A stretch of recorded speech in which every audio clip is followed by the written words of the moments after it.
They say she arrived at her own funeral in a carriage of glass. But the coffin wasn't empty, it was waiting for you. They said the glass was so clear, it didn't seem real. Even the moonlight couldn't catch a reflection. It slid through the sleeping streets of Palermo without a sound, drawn by two black horses whose hooves never struck the stone. Inside she sat, the bride, her gown heavy with pearls that had been sewn into it the night before. But her veil was the only thing that moved, swaying in a draught that didn't exist. It was the morning of her wedding. It was the night of her funeral. And it was the same day. No one outside her family was meant to see it, but the streets have eyes. Fishermen who rose before the sun swore they saw her pass. A butcher sharpening his knives claimed the driver had no face, only a black void that seemed to swallow the lamplight. The church sealed the record. No cause of death, no cause of life. Her name was never entered into the register, though her dowry was. Gold coins stamped with the crest of a family whose influence could bend the courts, the clergy, and even the police. You're not supposed to know this. Sicily's history books are clean, polished things. They don't mention the winter of 1812 when 3 noble families vanished from the public eye, or the month when bells rang for no weddings, but still told at dawn. The carriage of glass was not a story, it was a message, a warning whispered by those who understood that some ceremonies were not meant for the living. And here's what they never tell you. The ritual wasn't hers, she was only the vessel. The true bride was the city itself. What you are about to hear will take you deeper than a ghost story, deeper than folklore. This is about power, the kind so old and so absolute, it doesn't even need to hide. It just waits for you to stop asking questions. In 1812, Palermo was not the city you imagine from sunlit postcards. It was a chessboard. Every street, every merchant, every priest, a piece moved by hands that never showed themselves in public. 3 families held the board. 3 names whispered in kitchens but never in the marketplace: Licata, Gravina, Orsini. These were not just landowners, they were dynasties, controlling grain, sea routes, and the very ink that recorded births and deaths. Their rivalries didn't play out in courts or taverns, they were performed in ritual. A wedding was a declaration of alliance, a funeral was a declaration of war. And then came the Licata bride. Officially, she was to be wed to a Gravina son, sealing a decade-long feud with a union no one thought possible. But in the weeks before, something shifted. The groom's name vanished from conversations. Priests who had rehearsed the vows suddenly avoided the Licata estate. Servants whispered about visitors from the mainland. Pale men in coats too fine for Sicily, carrying sealed crates that clinked when set down. On the morning of the wedding, no bells rang. Instead, at first light, the carriage appeared. Not wood, not gilded, but made of glass so flawless it looked like air had been given shape. Inside, the bride sat perfectly upright, her hands folded over a bouquet of white lilies already browning at the edges. They called it a funeral only because she would not speak, would not move, and because the driver took her not to the church, but to the gates of Santa Maria Cemetery. Witnesses were told they had seen nothing. The butcher's shop was burned down the following week. The fishermen found their nets cut. Those who mentioned the carriage again didn't wake up the next day. The Gravina family claimed the marriage still happened, behind closed doors, in accordance with God's will, but no document was signed, no ringi changed in public view.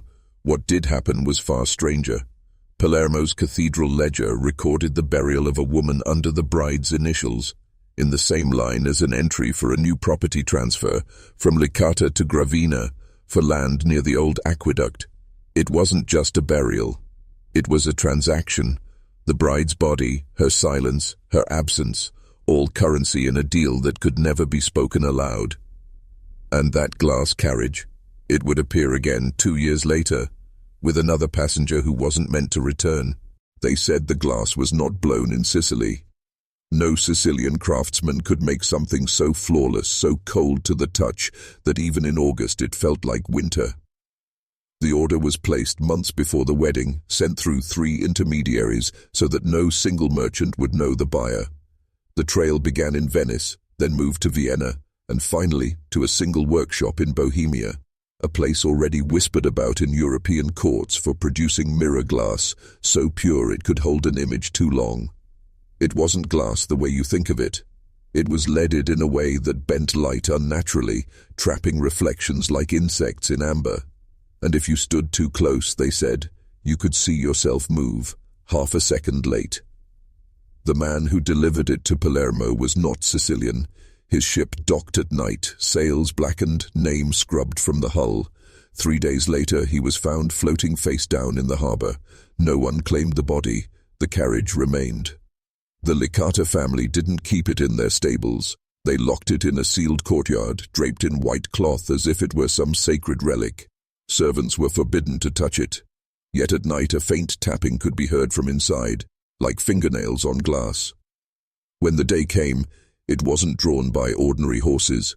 The pair was brought in from Naples, all black with no white markings, and their hooves were wrapped in lambskin so they would make no sound.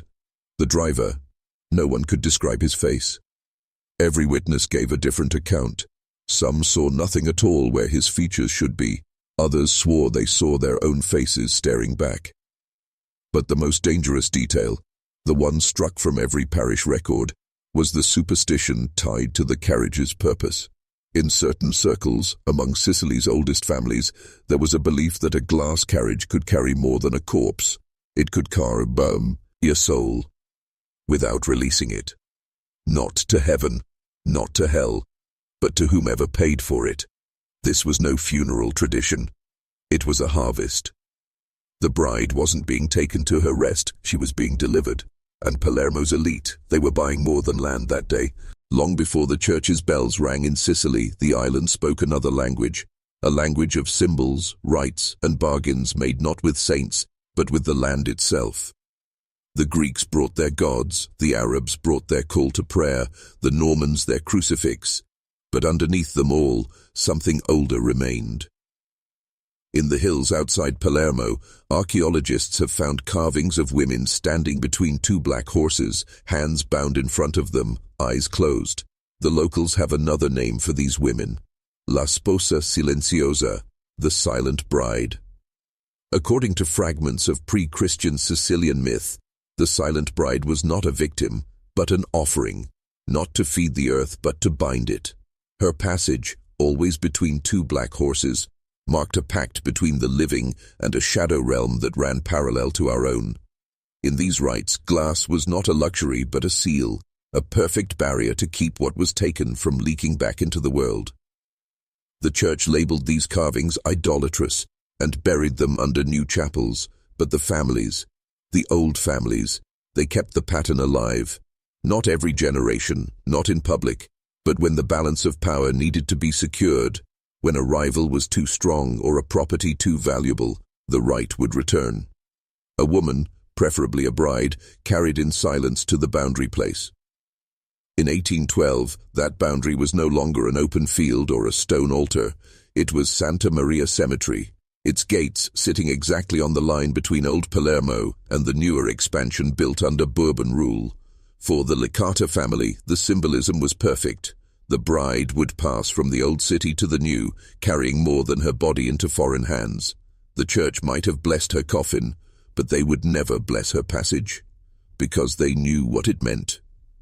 And this time, the harvest was not just for the land.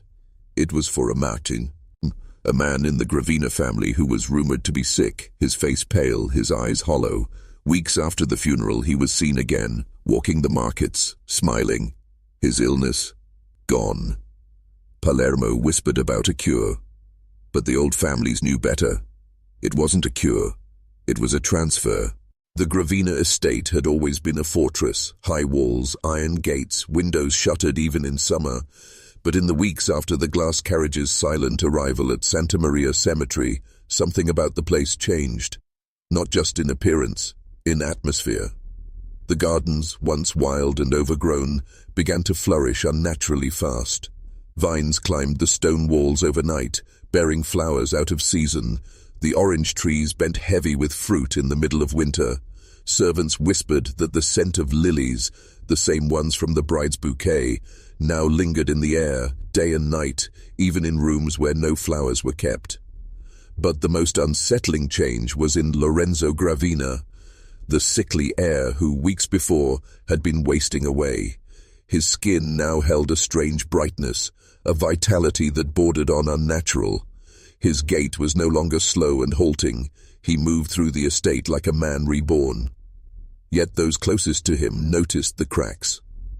At times he spoke in a voice that wasn't quite his own, softer, almost feminine, and laced with phrases the family swore they'd heard from the Licata bride on the rare occasions she spoke in public. He would stop suddenly in hallways, head tilted as if listening to someone no one else could hear. At night, the servants claimed they heard footsteps in the east wing, light, measured, and followed by the faint rustle of silk. Doors that had been locked for decades now stood open in the morning, their hinges smelling faintly of salt water, as though they had been exposed to the sea. One maid, sent to deliver food to the sick room, swore she saw the bride's veil laid out neatly across Lorenzo's bed, its pearls glistening wet as if freshly wept upon. She left Palermo that same night, without collecting her wages. Business records tell the rest. The Gravina shipping routes doubled in profit within 6 months. Their Ryant, Vals, in the citrus trade, two families loyal to the Licatas, faced sudden ruin after mysterious fires consumed their warehouses. Every Gravina debt, no matter how large, was settled. It was as if fortune itself had shifted houses. But power won through the silent bride's passage came with a cost, one that could not be buried in the cemetery ledger, because if the soul was truly transferred, then part of the bride still walked those halls, and part of Lorenzo Gravina might have been left behind in the glass. It was 3 months after the funeral when the youngest footman at the Gravina estate, a boy named Matteo, made the mistake of getting curious. The glass carriage had been left in the estate's north stables, its doors chained shut, the entire frame covered with a black shroud.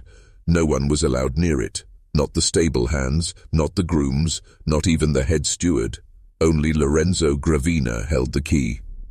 But one stormy night, when the rest of the household was preoccupied with a banquet, Matteo saw his chance. He slipped into the stables, lantern in hand, rain dripping from his hair. The shroud lay heavy over the carriage, but even beneath it, the glass gave off a faint shimmer, as though moonlight was trapped inside. He pulled the cloth back and froze. The glass was flawless, unclouded, but the rain sliding down its surface seemed to hesitate, clinging as if the pain wanted to drink it in.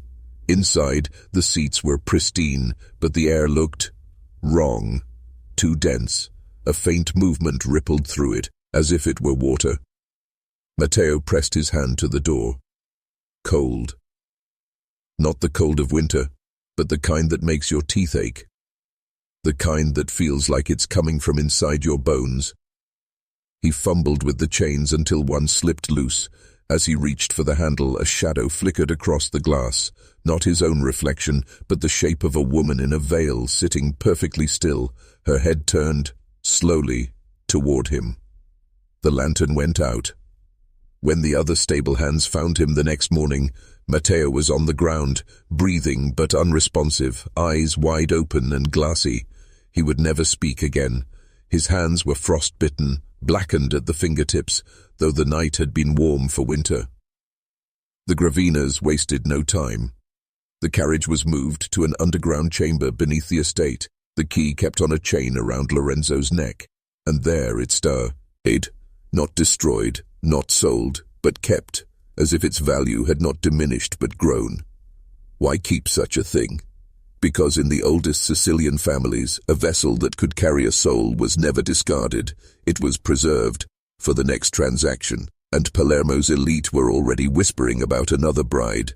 The first time the glass carriage was seen again, it was 1834, 22 years after the funeral of Isabella Gravina.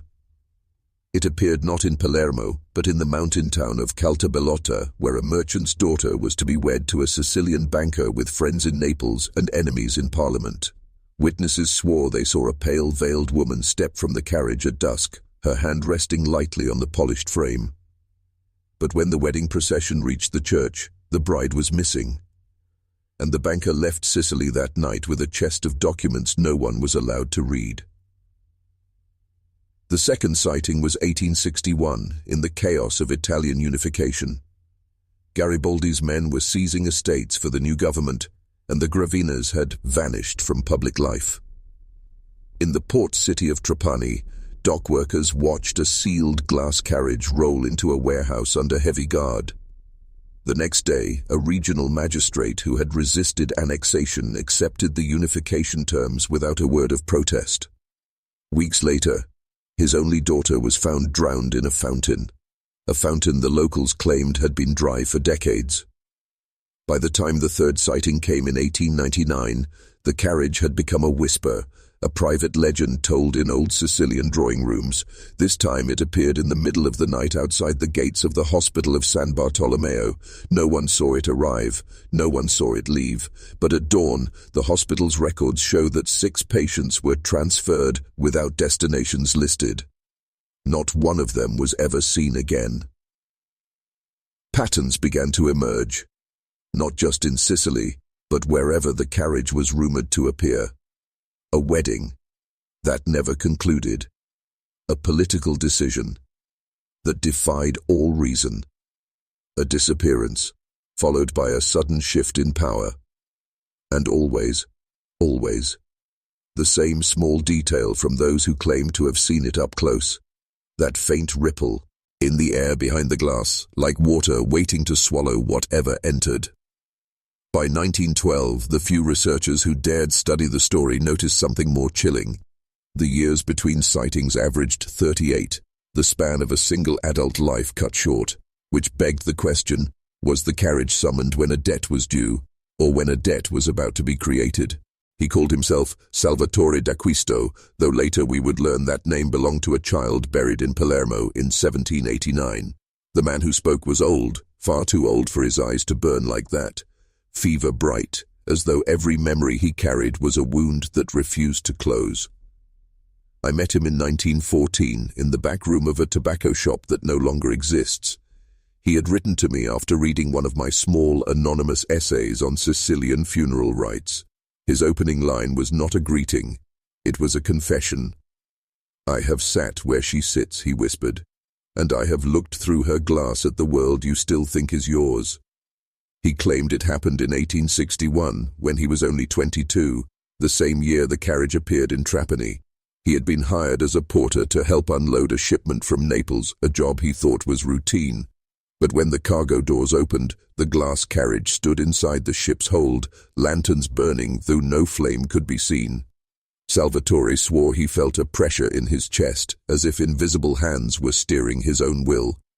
He climbed into the carriage without hesitation, as though he had always been meant to. Inside, the air was cold and sweet, like rain before a storm.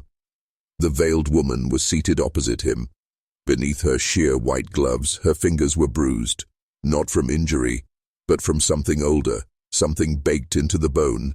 She did not speak. She only reached out and touched the side of his face with the back of her hand. And in that instant he saw every debt his family had ever owed, not in coins, but in years, years stolen from ancestors whose deaths had been called fevers, accidents, or God's will. When he awoke, the carriage was gone. He lay on the dock, a paper in his hand, a bill of debt signed with a symbol he could never erase from memory.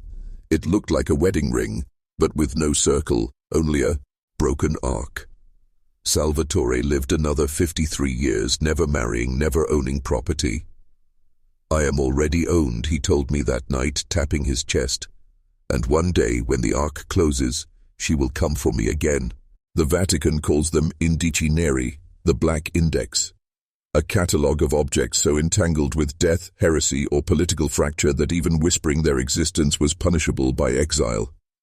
In the 1873 Index, buried between an entry on the severed hand of a Bohemian saint and an unnamed device of mirrors, confiscated from the French court, there is one line in faded ink: "Carrozza di vetro, con la sposa, senza respiro.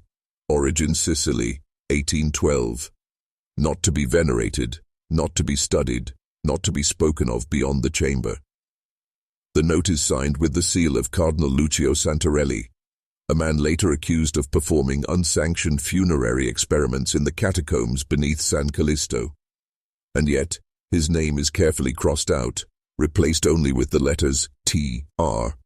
I turned the brittle page in the archive room of the Biblioteca Apostolica Vaticana, where the air smells like old incense and damp limestone.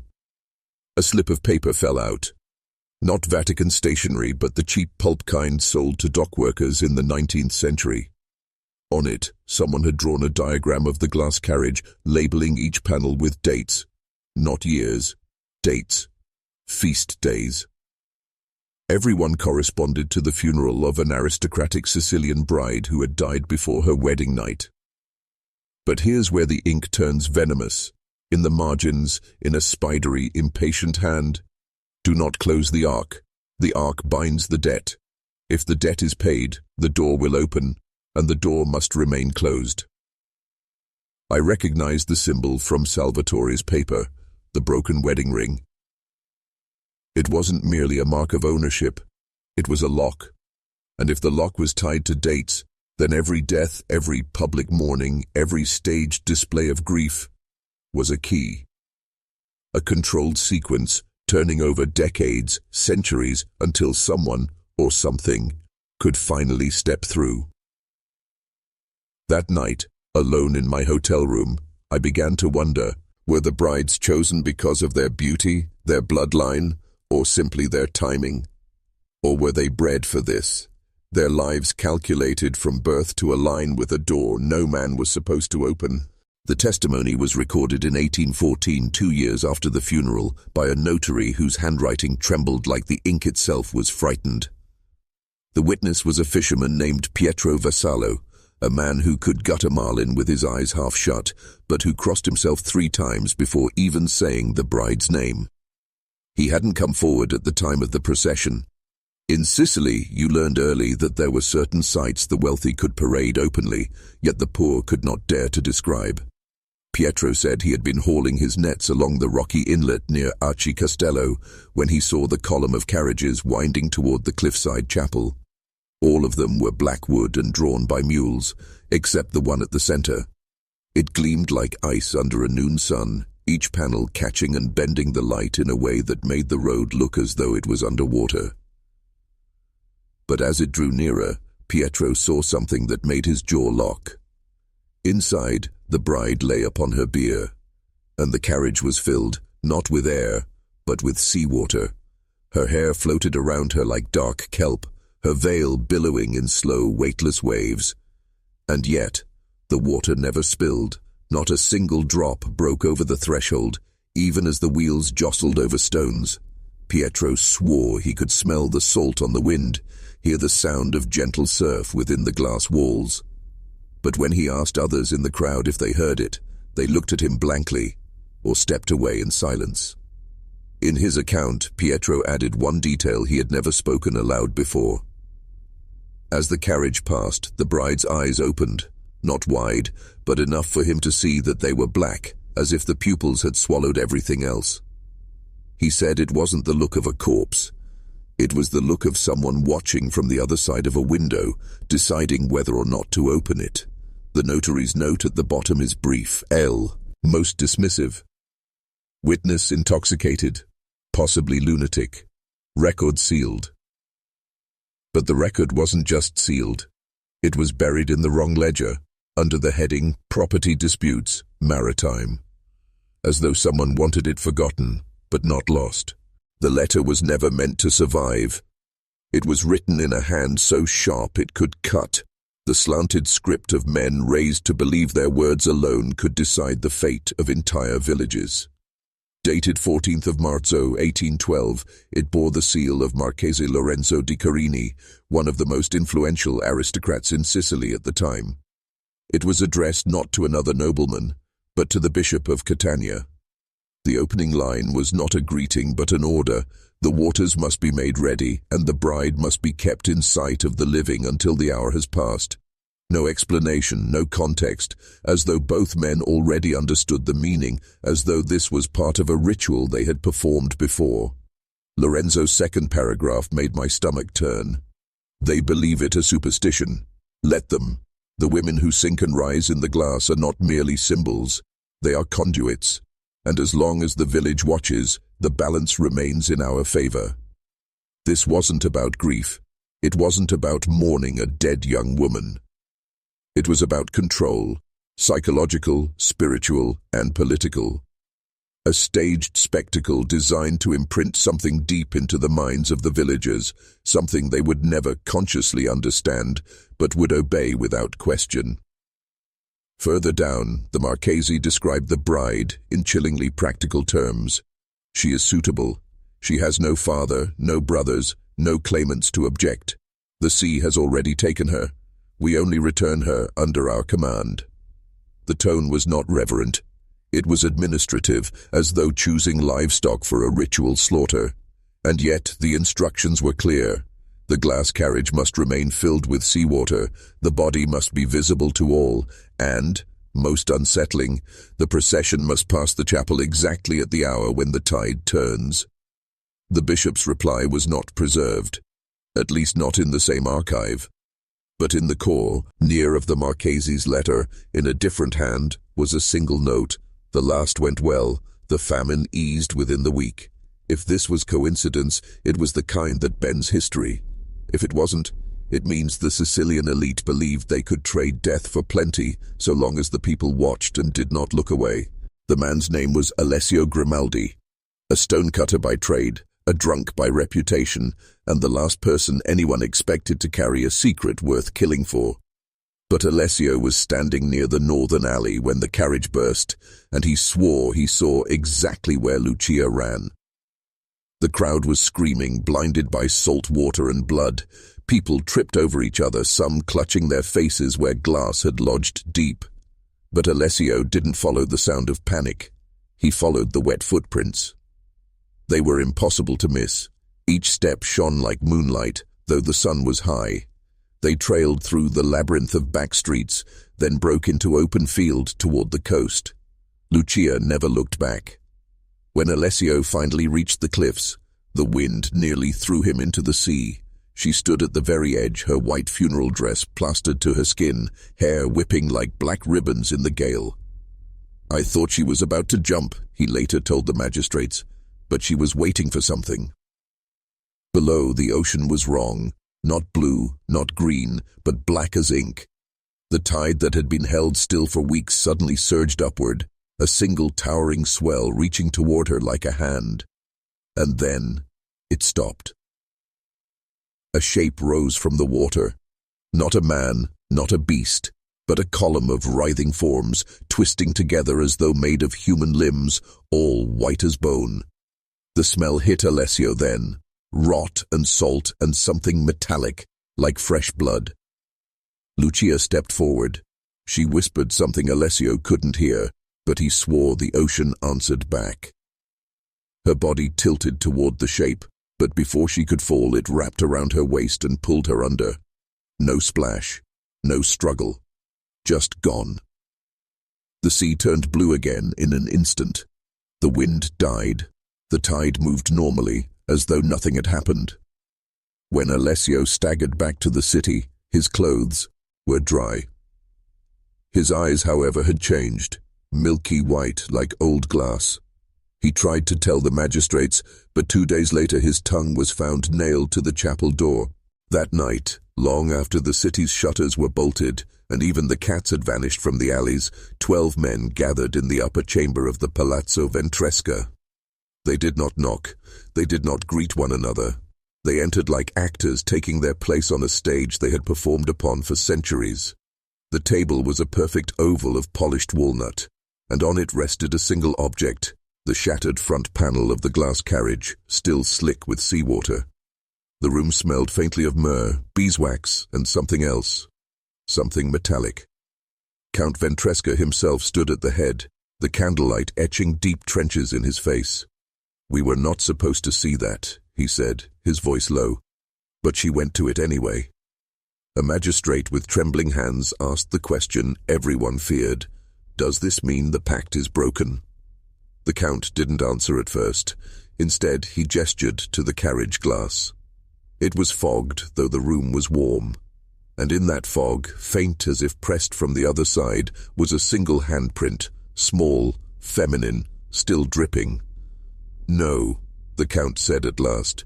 "It means the ocean still remembers our debt." One by one, the men spoke in hushed tones, weaving a history the outside world had long since buried.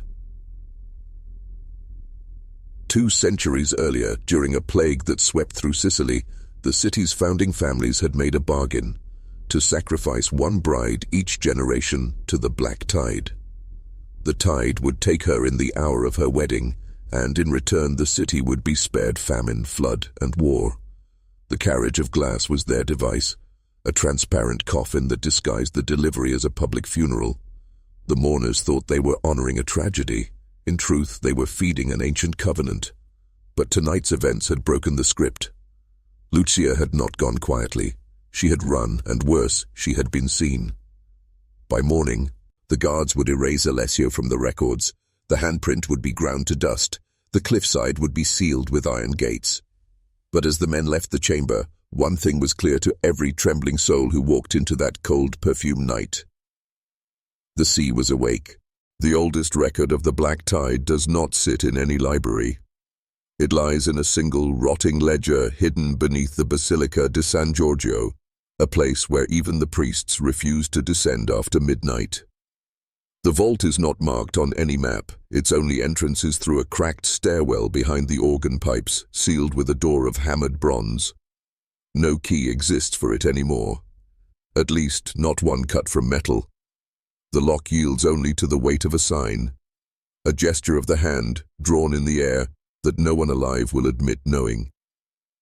Inside, the air does not smell of dust, as old places often do.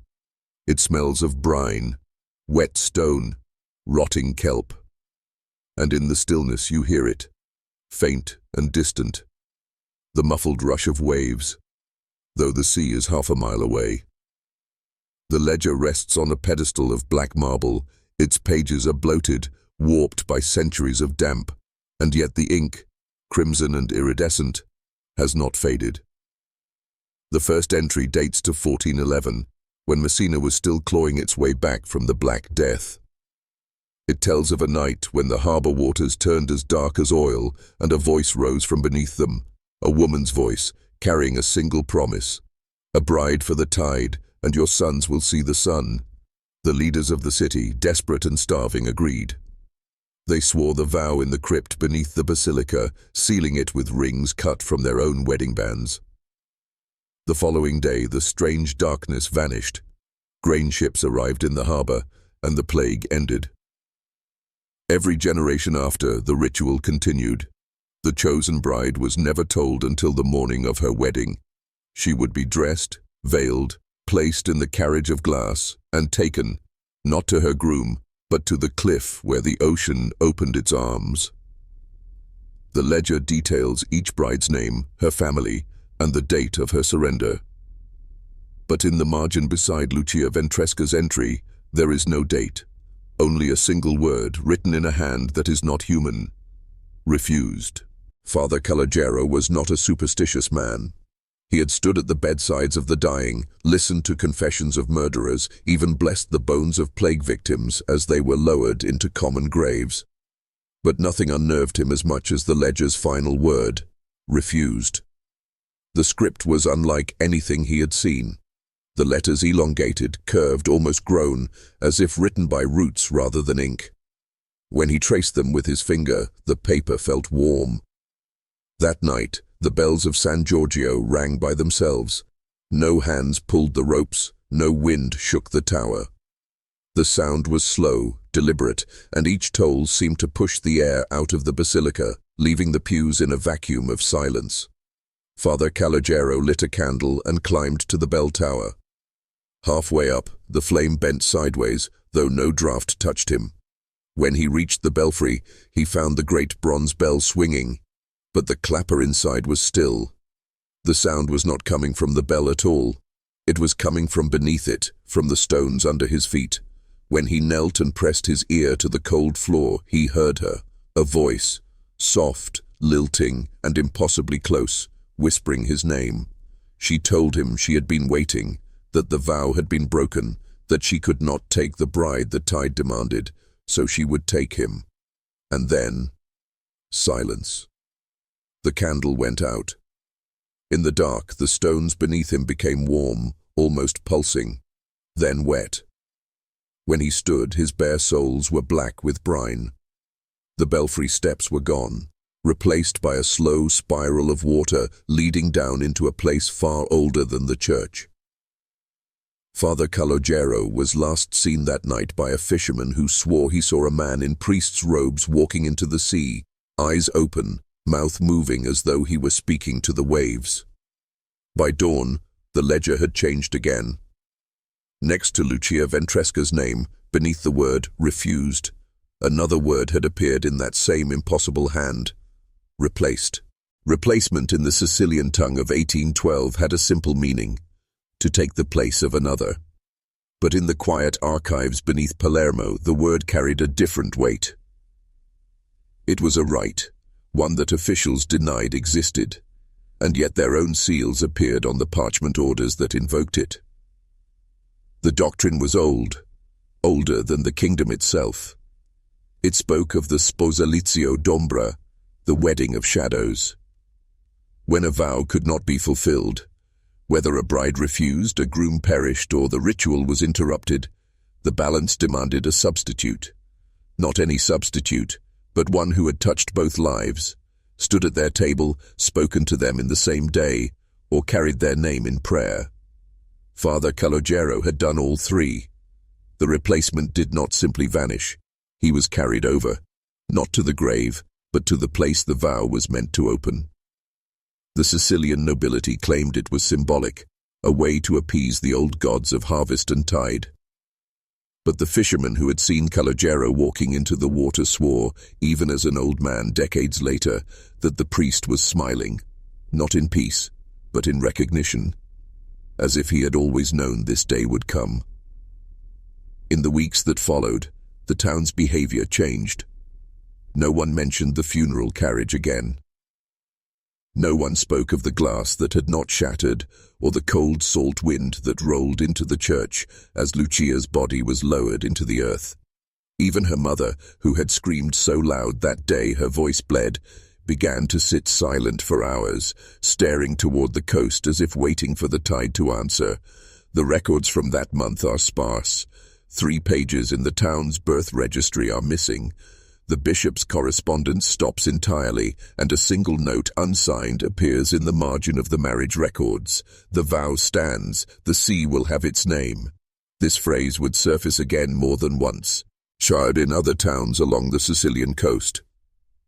Each time, a wedding had been interrupted, and someone entirely unrelated to the betrothed had been found days later, drowned, but without a single sign of decay. They were said to look as though they had just stepped into the water and agreed to stay. By autumn of 1813, the replacement pattern had begun to drift along the coastline like a silent contagion. Not in announcements, not in sermons, but in the whispers traded between dock workers and widows at the fish market. It happened first in Cefalù, a small harbour wedding, interrupted when the groom collapsed mid-vow, his face pale as moonlight. He was carried inside, and by dusk the bride had disappeared. 2 nights later, an old merchant, the very man who had delivered the wedding wine, was found standing waist-deep in the surf at dawn. His skin was cold but unblemished, his eyes fixed on the horizon, and when they tried to pull him out, he whispered something in dialect so old the fishermen crossed themselves before repeating it. The vow stands, the sea will have its name. Then, without struggle, he let the tide take him under. From there, reports trickled in, Messina, Trapani, even as far as the Maltese coast. Always the same pattern, a wedding interrupted by sudden misfortune, a third party, bound only by proximity, vanishing days later. A body recovered without rot, the lips moving in some private conversation with the waves. The church was quick to call it superstition. But silence is not the same as absence. Priests were quietly instructed not to perform ceremonies near open water during the month of October.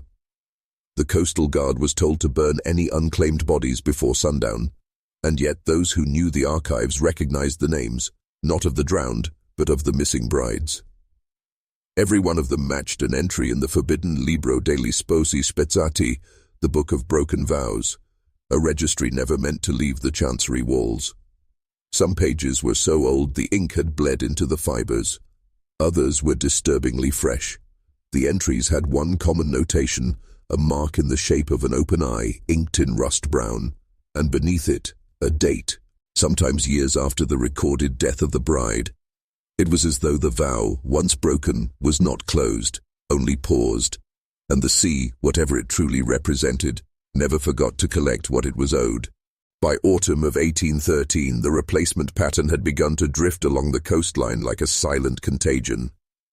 Not in announcements, not in sermons, but in the whispers traded between dock workers and widows at the fish market. It happened first in Cefalù, a small harbour wedding, interrupted when the groom collapsed mid-vow, his face pale as moonlight. He was carried inside, and by dusk the bride had disappeared. 2 nights later, an old merchant, the very man who had delivered the wedding wine, was found standing waist-deep in the surf at dawn. His skin was cold but unblemished, his eyes fixed on the horizon, and when they tried to pull him out, he whispered something in dialect so old the fishermen crossed themselves before repeating it. "The vow stands. The sea will have its name." Then, without struggle, he let the tide take him under. From there, reports trickled in. Messina, Trapani, even as far as the Maltese coast. Always the same pattern, a wedding interrupted by sudden misfortune, a third party, bound only by proximity, vanishing days later. A body recovered without rot, the lips moving in some private conversation with the waves. The church was quick to call it superstition, but silence is not the same as absence. Priests were quietly instructed not to perform ceremonies near open water during the month of October. The coastal guard was told to burn any unclaimed bodies before sundown, and yet those who knew the archives recognized the names, not of the drowned, but of the missing brides. Every one of them matched an entry in the forbidden Libro degli Sposi Spezzati, the Book of Broken Vows, a registry never meant to leave the chancery walls. Some pages were so old the ink had bled into the fibers. Others were disturbingly fresh. The entries had one common notation, a mark in the shape of an open eye, inked in rust brown, and beneath it, a date, sometimes years after the recorded death of the bride. It was as though the vow, once broken, was not closed, only paused, and the sea, whatever it truly represented, never forgot to collect what it was owed. They told the common man the sea was just water, salt and tide, a thing to feed from or fear in storms. But for the Sicilian elite of 1812, the sea was an archive. Not of ships or drowned sailors, but of debts. In their private salons, behind closed shutters, the dukes and magistrates spoke of mare memoria, the memory of the sea. They believed certain covenants, when broken, left a residue not on the soul, but in the world itself. The land forgets, but the sea does not. It remembers every oath, every betrayal, every ritual abandoned before completion, and it demands payment, even centuries later. Payment didn't always mean death. Sometimes it meant a life redirected. A child born under certain stars would never leave the island. Sometimes it meant madness, sudden, unexplainable, but timed to the day of a vow made generations before. But in the case of the glass carriage brides, payment was exacted in the most public way possible, by returning the bride to her own funeral before her wedding was even finished. It was not just tragedy. It was theatre. The elites understood that nothing controlled the masses more effectively than fear wrapped in ritual. Every shattered wedding was a lesson, a public reminder that to deviate from the appointed path was to invite forces older and more patient than kings. And here's the detail: no priest dared speak aloud. The glass carriages were commissioned. Not by grieving families, but by a silent fund traced back to the same 3 noble houses that had ruled the island's courts for a century. Every pane of glass, every silver fixture, imported at enormous cost. and all delivered in secret, weeks before the so-called accidents occurred.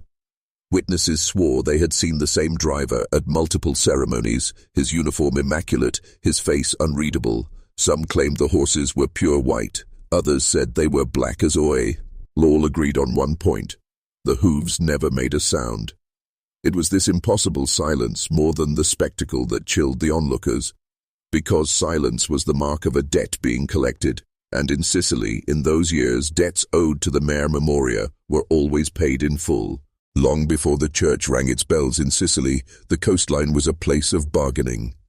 Not with God, but with something older, something the fishermen called i tre sordi, the three deaf ones.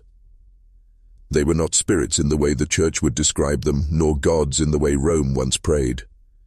They were the sea's archivists. They heard no prayers, only oaths, and they answered not with blessings, but with memory, the kind that bends time until it collects what it is owed. When the noble houses of 1812 first took their power, they inherited more than vineyards and titles. They inherited the oaths their forebears had made to the three deaf ones, oaths sworn under torchlight in hidden coves where the tides lapped at the feet of men holding knives. These weren't vows of devotion, they were contracts of survival. Sicily was a land that ate its own. Between famine, invasion and plague, a family without the sea's protection vanished in a generation.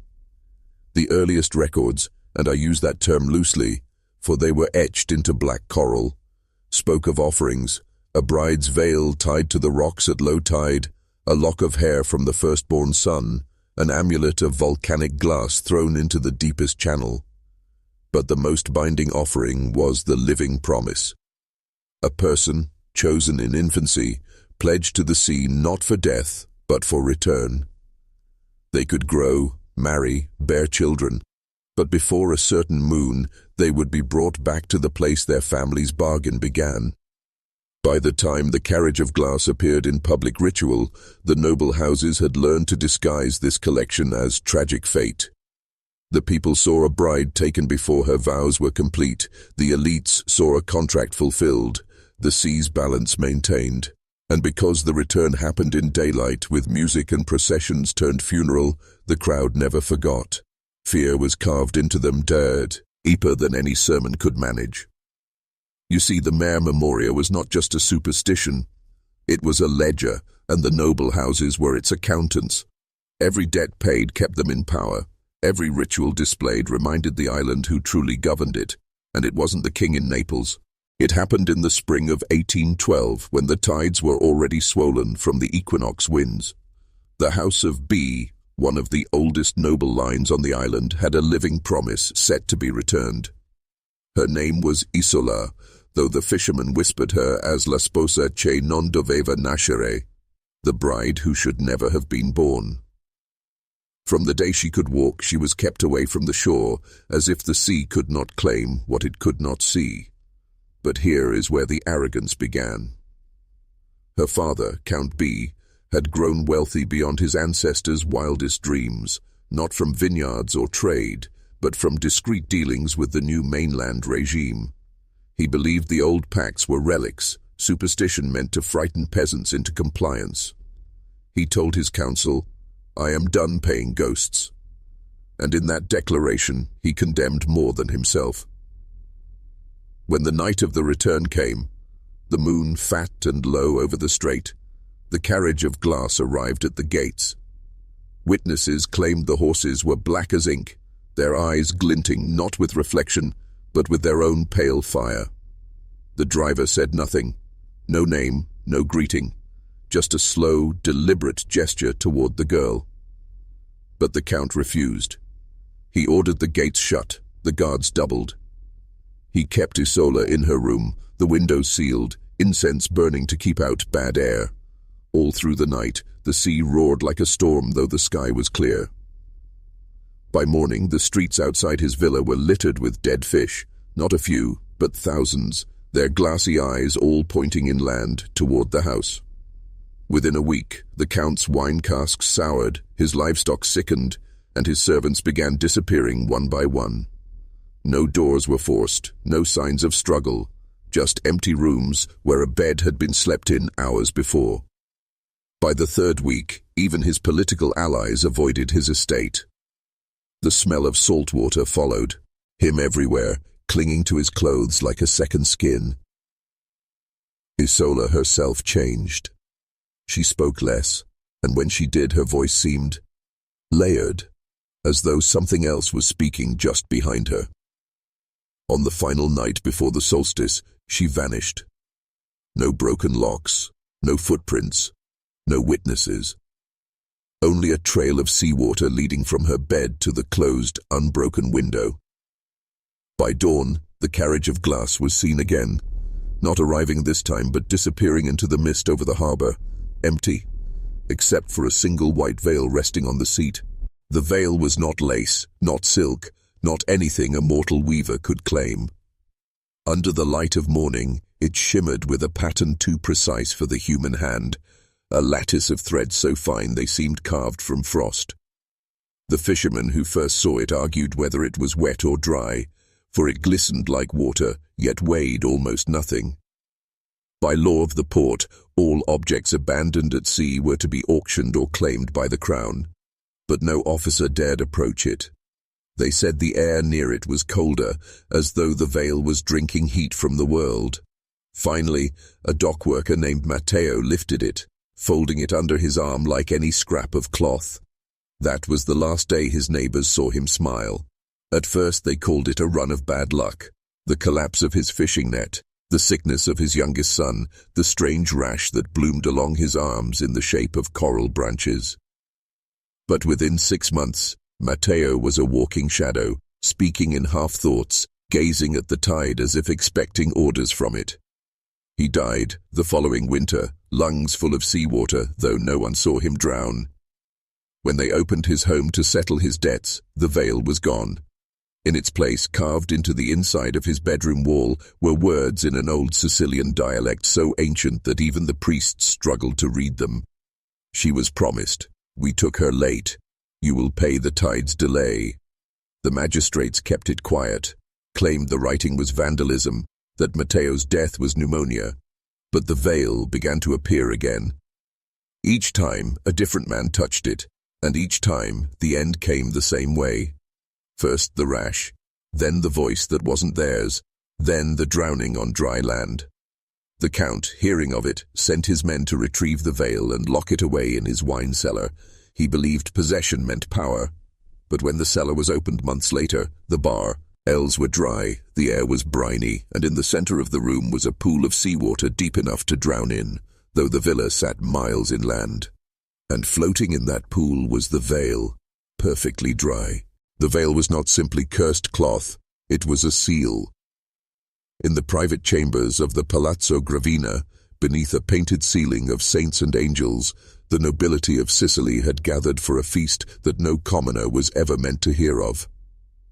Every generation, the wealthiest bloodlines renewed what they called La Promessa di Sale, the promise of salt. On the surface, it was a harmless-sounding tradition, an oath to protect the prosperity of the island and its trade. But the true ritual was nothing like the words they spoke in public. Underneath the banquet table, hidden behind velvet curtains, was a small glass carriage, identical to the one that would later carry the bride. Inside it rested the veil. One by one, each noble bent low, lifting the veil to their lips, not to kiss it in reverence, but to breathe through it, inhaling whatever salt-heavy air clung to its impossible weave. Witnesses, in the rare cases they existed, claimed the noble's eyes would gloss over, pupils swelling wide as if they'd stared into the heart of a storm. It was said the veil was not woven at all but grown, harvested from a drowned bride whose death had been staged 2 centuries before, so that her wedding could bind the seas to the ruling class. From that day, the tides themselves were said to favor their ships.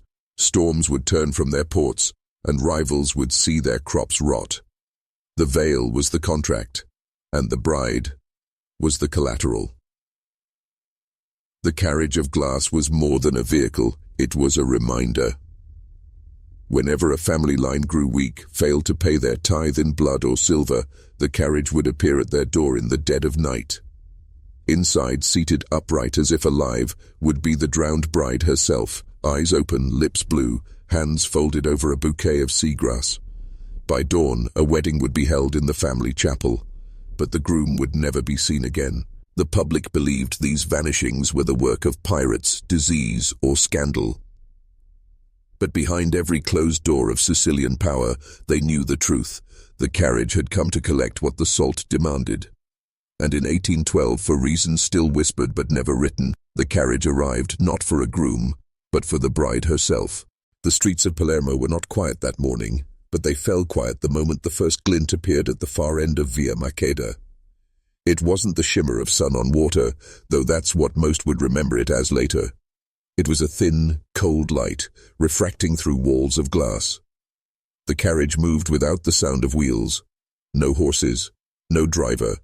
Just the slow, relentless roll of crystal along the uneven stones, as if the city itself bent beneath it to make way. Children stopped mid-play. Bakers froze mid-pour. A priest who had been blessing bread let it slip from his hands.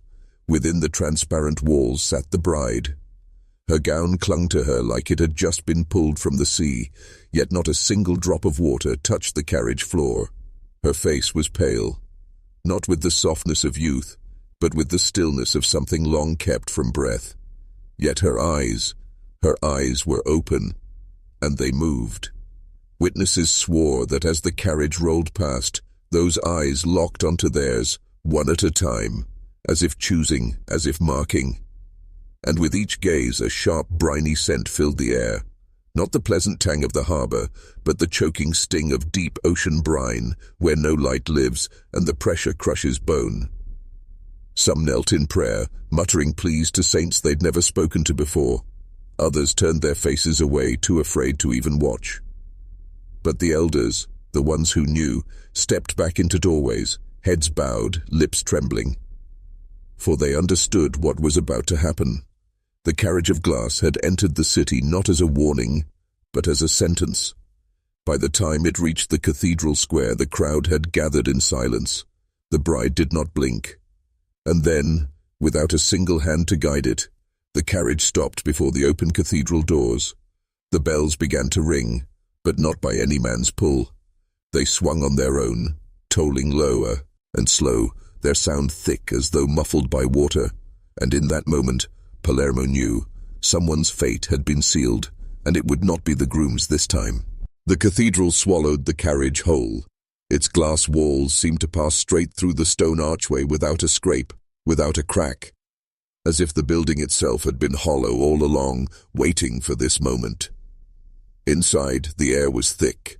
Not incense, not candle smoke, but salt. The same suffocating brine that had clung to the streets now curled into every breath, coating tongues, burning eyes. There was no priest waiting at the altar, no groom standing in nervous vigil, only the vast, empty space, and the echo of water dripping somewhere far beyond sight. The kind of drip that doesn't belong in a church, the kind that makes you think of caverns, of unseen depths, of places light has never touched. The carriage stopped dead center in the nave, and then it dissolved. Not shattered, not opened. It simply became mist, fine, cold and wet against the skin, leaving the bride standing alone on the black and white tiles. Her veil hung heavy, trailing moisture that smeared the floor in strange spiraled patterns. They didn't fade, they didn't dry. They seemed almost to move if you stared long enough, curling like something alive. From the shadows above, high in the ribbed vaulting, a voice began to hum. Low, female, ancient, the kind of pitch that shakes the chest more than the ears. It wasn't singing a hymn. It was chanting something older, in a language even the oldest in Palermo couldn't name. The bride began to walk forward. Her steps were slow, deliberate, the sound of her shoes like a heartbeat against the stillness. And though there was no one to greet her, her head tilted slightly to the right, as if she saw someone there. Then, in a single movement, She turned to face the gathered crowd outside the doors. Her lips parted, and for the first time since entering the city, she spoke. Witness. The word rang out in every man's bones, and the beacon bells, still tolling without touch, quickened, their rhythm matching the human heart, until it was impossible to tell which came first, the ringing or the pulse. The moment she said it, the crowd outside felt it. Not just heard. Felt. A sharp, invisible thread seemed to tug behind the sternum, pulling their chests toward her, their eyes locked like iron filings to a magnet they could never escape. It started in the pupils, a subtle dilation, like their eyes were adjusting to a darker place, even though the street was lit in full daylight. Men leaned forward unconsciously, women stood rooted despite the urge to step back. Some mouths parted, trying to speak, but no sound came. The bride did not move. She only looked. Her gaze passed over them like a slow, sweeping tide, and wherever it landed, faces began to change. A thin shimmer appeared on the skin, as though a fine sheen of seawater clung to their cheeks. For some, that shimmer began to ripple, the way light dances under the surface of shallow waves. One by one, their breathing changed, shorter, faster, synchronizing, until 100 lungs rose and fell in unison, like they belonged to a single body. Then came the hum. Not from her, from them. Low at first, a vibration in the teeth, then rising, resonating through the cobblestones beneath their feet. Those standing farthest back felt the ground pulse like a slow heartbeat, matching the cathedral bells, and matching her. The old men in the crowd, the ones who remembered stories told in whispers, began to weep silently, their tears mixing with that impossible shimmer. They knew the signs. They knew what came next. Her veil stirred, though there was no wind. The fabric floated forward in small, deliberate movements, brushing against the invisible space between her and the first row of onlookers. Those it touched shuddered, and something inside their eyes went out, replaced by the calm, glassy stillness of the dead.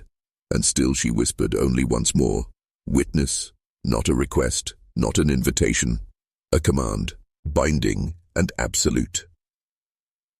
By the time the last bell fell silent, every soul within the sound of her voice had taken the same step forward, as if drawn toward an unseen line they would never cross back from.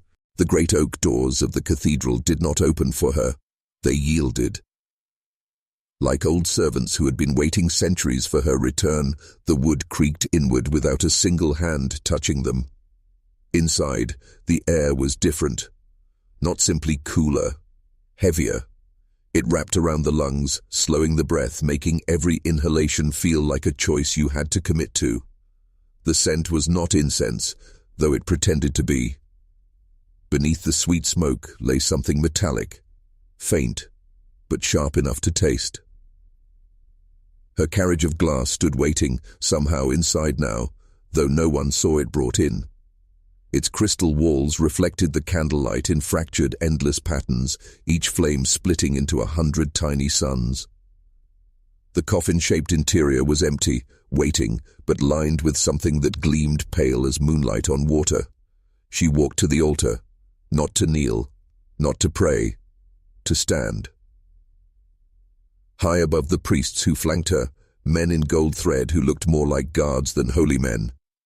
Their eyes never met hers. Their hands never stopped the slow, deliberate turning of silver rings on their fingers, a gesture that seemed more ritual than nervous. The crowd pressed in behind her, filling the pews without sound. Each step they took fell perfectly in rhythm with the others, no shuffling, no hesitation, a silent march into a place they could no longer leave. On the altar, the great crucifix loomed, but the figure was wrong. It was not the familiar shape of Christ. The face was veiled in gold, the hands bound, not with nails, but with braided red cord, and the body curved forward slightly, as if leaning to listen. One of the gold thread priests began to speak, not in Latin, not in any language still alive. The syllables bent the air, pulled at the edges of thought, the way a nightmare shifts logic into something you can't explain, but feel with certainty. The bride did not respond to him. She responded to them. The crowd. Her voice, low, controlled, slid between the priest's words like a second current beneath a dark river. "You have come to see a wedding," she said, each word wrapped in calm inevitability. "You will stay to see a coronation." And behind her, in the reflection of the glass carriage, the first of the pews began to empty. It began so quietly, most didn't notice. A ripple in the crowd, a gap where there should be none. One man in the front pew seemed to lean back, his spine curving unnaturally far, until his head was almost touching the glass of the carriage behind him. Then, he was gone. No stumble, no scream, just absence. Those seated near him didn't turn to look. Instead, their faces slackened, their eyes dulled, as though the removal of one among them loosened something in the rest. Another woman in the third row followed, her body blurring slightly at the edges as if seen through heat waves, before melting entirely into the reflection. The glass was no longer transparent. It was deep, like looking down into a black ocean, the kind where no light returns. And within that depth, shapes began to move. Pale, human shapes, suspended as though waiting for the surface to call them back. The bride stepped backward into the edge of that darkness, her gown trailing like a spill of moonlight over still water. Her voice was softer now, but somehow carried more weight, curling into every ear. "They promised you salvation in life or death. They lied. They meant only in surrender." Her eyes scanned the room, locking on men and women who twitched, shifted, glanced toward the doors they could no longer see. The priests did not move to stop her. They simply continued their murmured chant, each syllable matching the rhythm of the disappearances. One body gone, another word spoken. And then the truth struck. The carriage was not a coffin for her. It was a ledger, a living record. Every soul it swallowed became an entry in something older than the cathedral, older than Sicily itself. The glass pulsed faintly with each addition, as though growing warmer, hungrier. The faces inside did not look terrified. They looked calm, as if the moment they crossed into that dark reflection, every fear they'd ever carried had been erased, replaced by something far more dangerous: acceptance. "The wedding is the seal," she whispered. "The funeral is the payment." The next man to vanish didn't resist at all. In fact, he smiled. The truth was never meant to reach beyond these walls, because this was not just a haunting, it was governance. Sicily in 1812 was a chessboard. France and Britain eyed it like a coin on the tavern table, both certain it would fall into their hands, but the island's nobility knew the real power wasn't in cannons or treaties, it was in obedience. And obedience must be grown. For centuries, the oldest families of Palermo had cultivated something deeper than politics, a religion of fear disguised as ceremony. Every generation they staged one union like this, a wedding that was also a death, a funeral that was also a covenant. The chosen bride was always the daughter of a house bound to both the church and the courts, her body symbolic, her fate public. Through her, they reminded the people, we own the threshold between life and death. The glass carriage wasn't a hearse, it was a contract. The faces it took were not victims chosen at random. They were men and women who had defied decrees, withheld taxes, whispered against the ruling bloodlines. Disappearing them in daylight in God's own house sent a sharper message than any execution. We can end you in front of your children, and the world will call it holy. The political backstory was buried in coded parish records. Instead of absent or deceased, the notes read transferred, a term normally used for livestock or property. To the elite, these people were exactly that. Assets moved from one ledger to another. And in whispered meetings behind stone doors, the archbishops and land barons toasted to their flock's shrinking will to resist. The supernatural element was both real and useful, because once the ritual began, even the most defiant soul found themselves willing. Not because they were overpowered, but because something in the bride's voice touched the deepest, most dangerous human urge, the urge to stop fighting, to lay down the burden. That was the manipulation, not brute force, but engineered surrender. And when the last name was claimed, the carriage rolled back into the catacombs beneath the cathedral, where no sunlight had touched in over 200 years. Above, the nobles mingled with the clergy, smiling over wine. The people left silent. The ledger grew heavier. It didn't begin in Sicily. That's the lie the cathedral wants you to believe, that it was a local superstition, a quaint island ritual, something born from the salt air and the dark hills.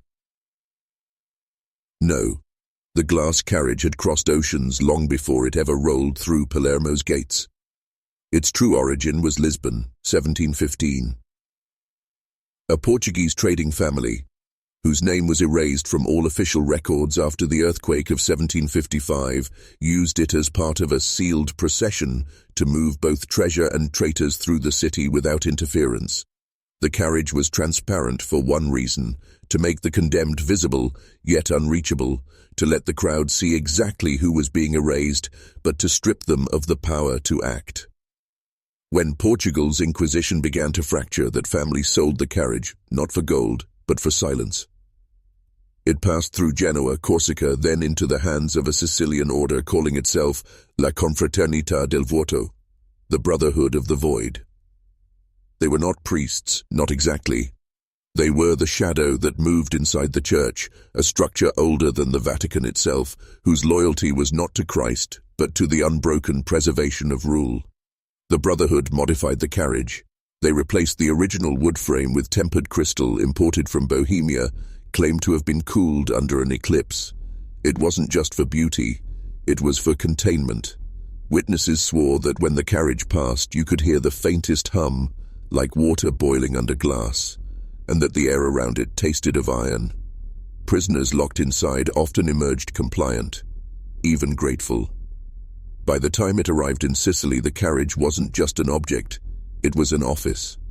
Whoever controlled it didn't just move the condemned, they dictated the island's psychological climate. Every showing, every ritual was another stitch in a net that would take decades to unpick. And here's the most unnerving detail. Every documented bride across Europe, from Lisbon to Palermo, shared the same surname at birth. Not by coincidence, but by design. The Brotherhood was breeding its own vessels, ensuring the ritual bloodline stayed pure so that each new bride carried the same voice, the one that could end a man's will. The Sicilian bride of 1812 was just the latest chapter, but she was also the last one they ever dared to perform in public. He was 84 years old when he finally spoke. For 7 decades, he had been the boy no one remembered, the boy who had stood on the eastern steps of Palermo's cathedral when the glass carriage rolled by. His name was Alduino Ferrara, a shoemaker's son. Not noble, not educated, but cursed with a memory that refused to die. When the bride arrived, Alduino was 12, and he saw something no one else dared to admit. He claimed that the moment her eyes found his through the glass, the crowd stopped breathing. Not metaphorically, literally. For 12 seconds, the air was still, and not a single chest in that square rose or fell. Then the breathing resumed, but it was different. Slower, obedient. She was not speaking with her mouth, he whispered, his voice like parchment tearing. She was giving orders inside our bones. The old man swore that as the carriage passed, he could feel a word etching itself into the marrow of his spine. A word in no language he knew, but one that felt older than the stones of the city. That word, and he refused to repeat it aloud, had followed him into every dream for the rest of his life. He told the interviewer, a nervous young historian, that the bride was not there for marriage, or death, or even spectacle. She was there to count, Their kind, he said, counts people not with numbers but with keys. Each of us is a lock. That day she was looking for the ones that opened the next gate. The historian pressed him. Who were they? Alduino only smiled, and for the first time in hours, leaned forward with an energy that startled the room. He told him, "You've already been counted. You wouldn't be here otherwise." 3 days after giving this interview, Alduino Ferrara was found seated in his chair, eyes open, mouth parted, as if mid-sentence. The official cause, heart failure. The unofficial one, the spine word, had been called back. And here's where the records twist. The historian who recorded that confession vanished 6 months later, leaving only a note on his desk with the same single word Alduino had refused to say. They found the word, not in any library, not in any dictionary, but carved into a lintel stone deep beneath the ruined Palazzo Ventimiglia, a palace whose owners had all died within weeks of each other in the winter of 1813. The word was Naquora. At first glance it meant nothing. But the further you dig into Sicilian archives, the more you realize. Words like this don't survive by accident. Naquora appears in the margins of confiscated Inquisition ledgers. It's scratched faintly into the brass bell of a forgotten monastery. It's sewn in human hair into the hem of a single preserved bridal veil kept under glass in Caltanissetta's Civic Museum, a veil they refused to photograph. A linguist from Naples claimed that Naquora is not a word at all, but a coordinate. Not geographic, but blood-bound. It's an ancient signal designed to resonate only inside the bodies of those whose lineage has been prepared. Those who hear it are compelled, in ways science refuses to measure, to carry out tasks generations in the making. The glass carriage, Alduino's frozen breath, the marrow-etched command. They weren't theater. They were a harvest. The bride wasn't mourning. She was activating. And here is the part history buries under 6 feet of polite silence. Her family, the Vellamari, have never died out. They simply changed names, moved their holdings, and passed their blood through arranged marriages that kept the Naquora signal alive. They sit today, quietly, in the upper tiers of banking, agribusiness, and European Parliament seats. Always quiet, always patient. Every few decades they test the signal again. A small gathering, a coded ceremony. A sudden, inexplicable act of obedience from men who otherwise serve no master. Now consider this.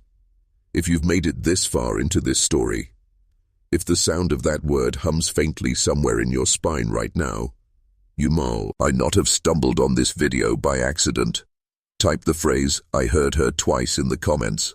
It will tell me who's awake, and it will tell them who's ready. There is a reason every empire from the Phoenicians to the Holy Roman Church kept a presence in Sicily, not for its soil, not for its seas, but for a pulse buried beneath it. The Naquora signal is not folklore. It is an operating system, older than Rome, older than the gods they carved into marble. It was built to run through blood, not machines, because blood cannot be hacked in the way circuits can, only bread. Here is the part they never let reach paper. Across Europe there are 22 families carrying fragments of the signal. On their own, meaningless. Brought together, aligned in marriage or ritual, they become the cohort. And when the cohort is complete, a door opens. Not a metaphorical one, not spiritual, a real door. For centuries, the Vatican's shadow archives, the camera obscura, have logged the dates when this alignment almost happened. Each time the world felt a tremor. The Black Death's sudden acceleration in 1348, the inexplicable market collapse of 1637, the night Lisbon burned in 1755. They call these premature openings. The cost, tens of thousands dead in hours. The benefit, only the cohort knows. And the bride of 1812? She wasn't a victim. She was the keystone. Her arrival at her own funeral wasn't tragedy. It was a controlled collision. She was brought from her chamber to the cathedral not to be buried, but to be counted. One final verification before the alignment collapsed back into dormancy. Here's the part I shouldn't tell you. Since 2022, 9 of the 22 bloodlines have married again, in arrangements so secret not even the tabloids sniffed them. The next trial opening could be within your lifetime, and when it happens, it won't be in Sicily. It will be in a city we all know, a city whose lights will go out for 3 nights. If you hear the word Nakora in your dreams before that happens, it means the door is already half open, and once it opens all the way, it won't matter whether you believe or not, because it will believe in you.